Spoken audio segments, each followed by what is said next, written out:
바람직한 부모의 길을 찾아 함께하는 여행, 부모의 세계TV 연두쌤입니다.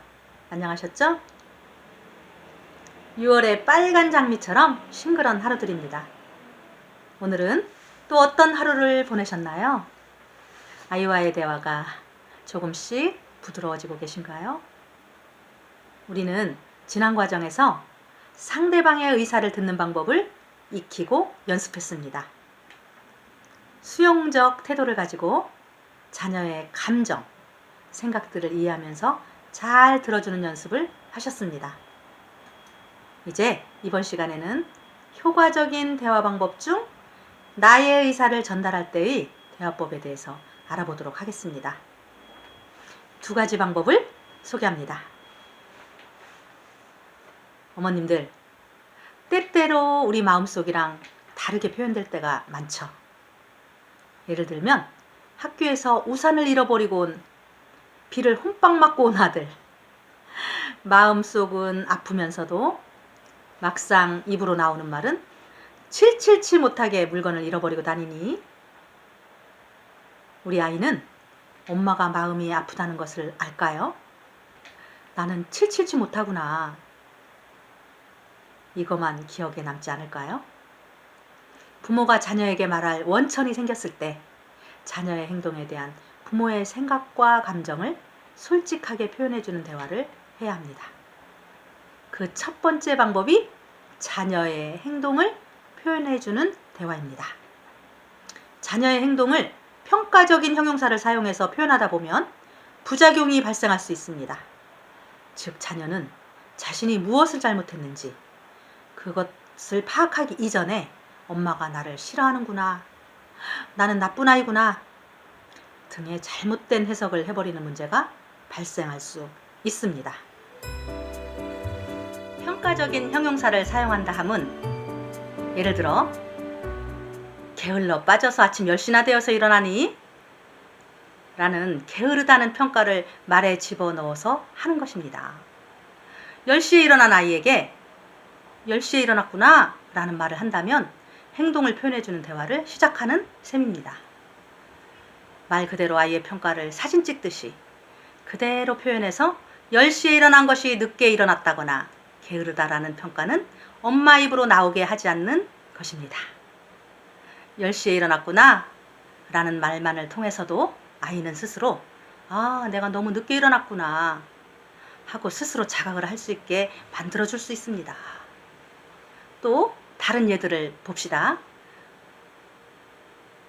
손 좀 봐라, 더럽게 그런 손으로 뭘 먹으려고 해 라는 말보다는 손 안 씻었구나 라는 말은 아이 행동을 그대로 표현한 것이므로 아이는 스스로 손을 씻어야겠다는 생각을 자연스럽게 하게 되겠죠.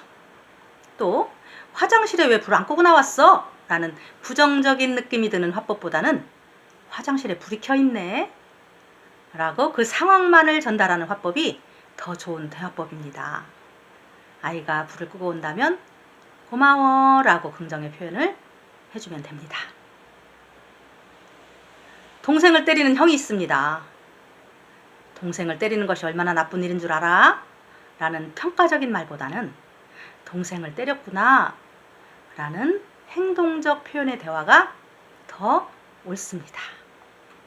자, 여러 가지 실습한 것과 같이 문제 있는 자녀의 행동을 사진을 찍듯이 그림 그리듯이 객관적으로 표현해주면 엄마가 나를 싫어한다든지 나는 나쁜 아이라든지 등의 잘못된 해석을 하지 않고 그 행동만 나쁜 것이라고 받아들이기 때문에 부작용이 발생하지 않는다는 것입니다.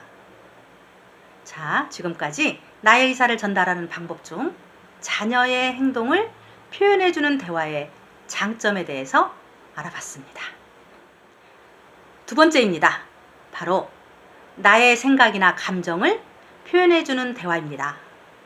나의 생각이나 감정을 표현해주는 대화 방법은 너를 주어로 하지 않고 나를 주어로 이야기하는 방식으로 그 행동에 대한 나의 감정과 느낌을 표현하는 것입니다.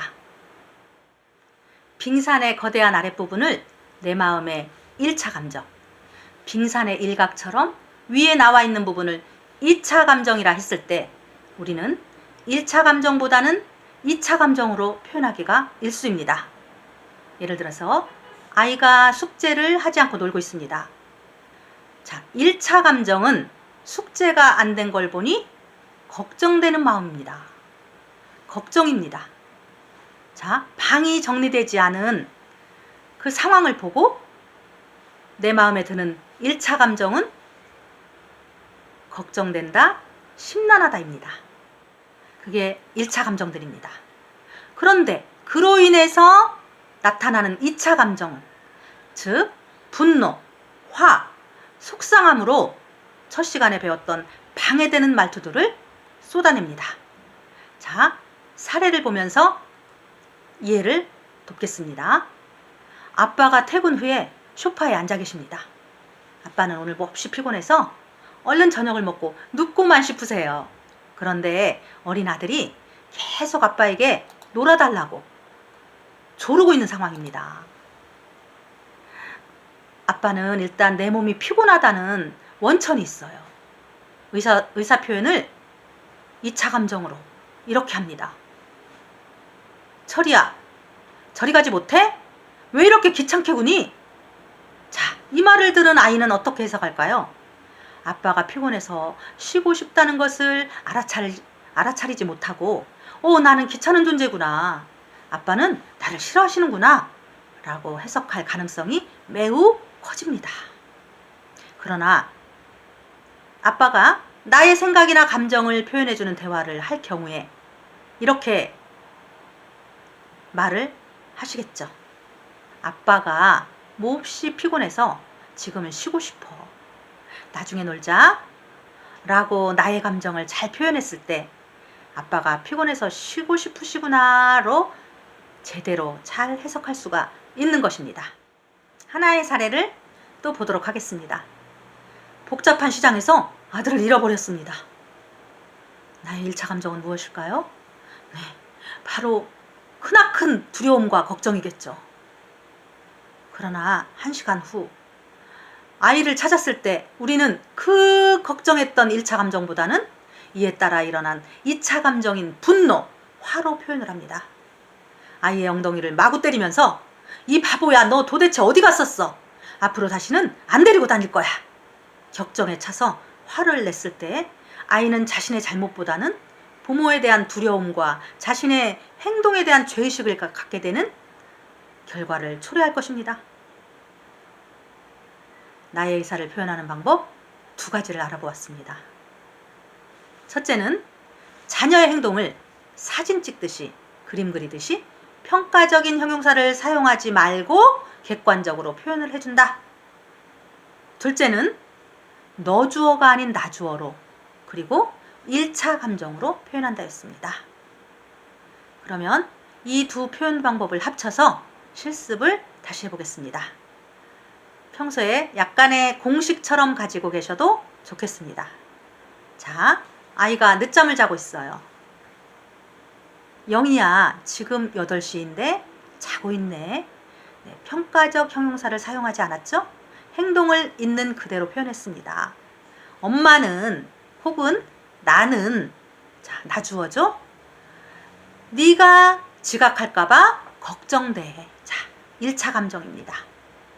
기억하세요.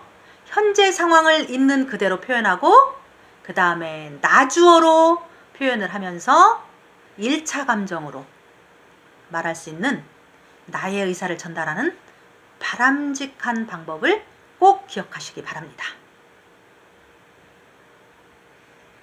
네.